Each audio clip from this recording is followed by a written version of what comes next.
Hello friends, Mrs. McBride here. I'm sorry I'm not in class today, but don't worry, you guys have something very exciting planned. I'm on page 3 in your notes, so if you're not there already, please get there. And I just wanted to do a quick review of our really super important equation that we learned. So remember, the other day we were talking about the fact that the sum of the forces equals ma. So again, this right here, this is the Greek letter sigma, and this stands for sum. So what we're just saying is I want you to find all of the forces that are acting on an object and set that equal to ma. What if there's only one force that's acting on an object? Well, that is the net force, or the sum of all forces. If there are multiple forces, then we have to look at, like, are they both pointing in the same direction? So we might add them. Or are they pointing in opposite directions? So we would have to subtract them. Okay, so it seemed like that was some questions that people had about this. Okay, so again, the sum, or add all of the forces that are acting on an object. Okay, so let's learn something new today. So coming over here, these are what I like to call old and new problems. So let's read the problem and then I'll talk to you about why I call them old and new. Okay, so this one says, in a grocery store, you push a 14.5 kilogram cart with a force of 12 newtons. If the cart starts at rest, how far does it move in 3 seconds?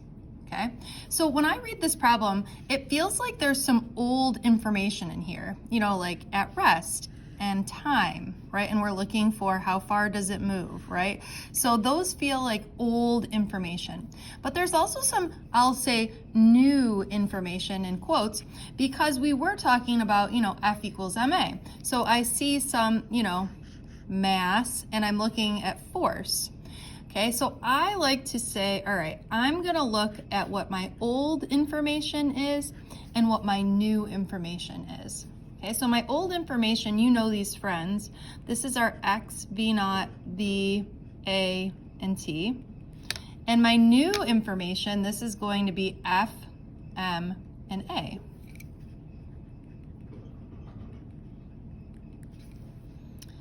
All right, so let's see what we got as we read through this problem. In a grocery store, you push a 14.5 kilogram cart, so this is our mass, with a force of 12 newtons. If the cart starts at rest, how far does it move in 3 seconds? Okay, at any point here, just remember that if I'm going too fast, you can always pause the video and stop. All right, so what is the thing that is the same between both lists? We're used to having it be time, but in this case, it's not time, but it is, I'm hoping you were all saying acceleration. So I'm gonna put acceleration as the question mark. I'm gonna use the side with only one question mark to solve for the acceleration, and then I'm gonna cross that over. All right, so if I use over here, F equals ma, and my force is 12, and my mass is 14.5, and I need to find the acceleration. To get the acceleration by itself, I'm going to divide both sides by 14.5, and then I'm going to find the acceleration. All right, taking out my calculator here, I'm going to do 12 divided by 14.5. All right, and this is going to give me that my acceleration, I'm going to round up and say that this is 0.83. All right, then I'm going to take this and bring it over here. So now my acceleration is 0.83. And I'm going to go and I'm going to look back at my green sheet and I'm going to say, what equation am I looking for? Well, I am looking for the equation that doesn't have anything in v. So the equation that doesn't have anything in v is my x equals v naught t plus 1/2 at squared. Since the initial velocity is 0, I'm going to cross out that whole piece, or I'm going to get that x is equal to 1/2 of 0.83 times 3 squared. 0.5 times 0.83 times 3 squared. All right, and I'm getting that x is equal to, let's say, 3.74 meters. All right, easy peasy lemon squeezy? Hopefully. Let's try another one. We'll make this one a little bit more difficult. This one says, a catcher stops a 92-mile-per-hour pitch in his glove, bringing it to rest in 0.15 meters. If the force exerted by the catcher is 803 newtons, what is the mass of the ball?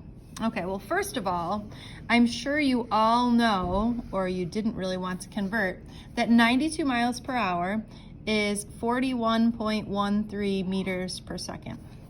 Okay, so the first thing I'm going to say to myself is this definitely looks like an old and new problem because I'm looking for something new, but I definitely have some of that old information in here.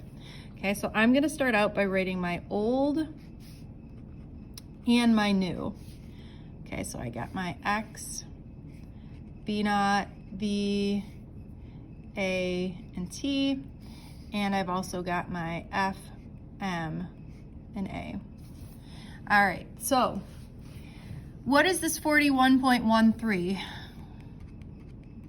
Hopefully you're saying, yes, Mrs. McBride, this is the initial velocity, right? Because that's what we're starting at. And then we're going to bring it to rest, or my final velocity is 0, in 0.15 meters. Okay, I want to know if the force exerted on the catcher, if the force exerted by the catcher is 803 newtons, what is the mass of the ball? All right, so just like we did up top, I'm gonna make acceleration a question mark on both sides. I'm gonna use my side with only one question mark to solve for the acceleration. Okay, so looking at my green sheet here, I'm looking for the equation without time, so I'm going to use this third equation, or I'm going to use my v squared equals v naught squared plus 2ax.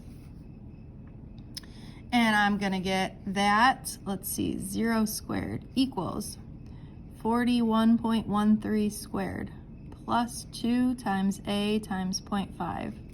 All right, now there's a whole bunch of different ways to solve this. I'm going to say that 0 equals, I'm going to figure out what 41.13 squared is. And again, if you're doing this a different way, that's fine. There's a bunch of different ways. And I'm going to get 1691.68, okay? And then I'm going to get these two together, or I'm going to do 2 times 0.15 plus 0.3a. All right, I'm going to subtract 1691.68 to both sides, minus 1691.68 to both sides, negative 1691.68 equals 0.3a. All right, I'm going to divide both sides by 0.3.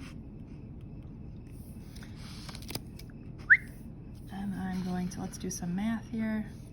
Negative 1691.68 divided by 0.3.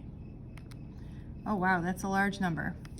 Okay, so the acceleration is negative 5638.93 is what I got. Does it make sense that this is negative?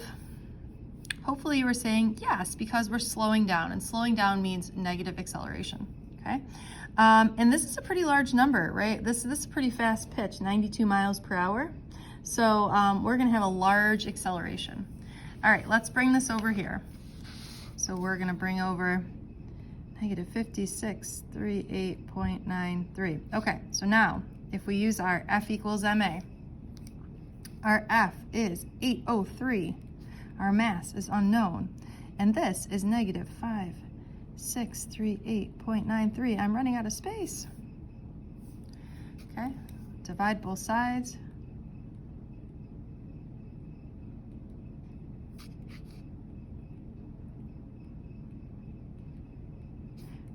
Okay, so we're gonna get 803 divided by negative 5638.93. All right, and I get a mass of negative 0.14 kilograms. All right, there's one problem here. Turns out you can't have negative mass. Believe me, if you could have negative mass, I would have found a way to have negative mass. Imagine you would never have to diet ever again. You would just have some negative mass and your weight would go down, right? So we know that mass has to be positive. So what must have happened was the force must have been acting in the opposite direction. So either way, no matter what happens, you always have to have positive mass. That's the same thing as time, right? You know how sometimes mathematically you might get a time that is negative and you say to yourself, wait, we can't have negative time, so that doesn't make sense, okay? So mass is always going to be positive. All right, thanks for watching.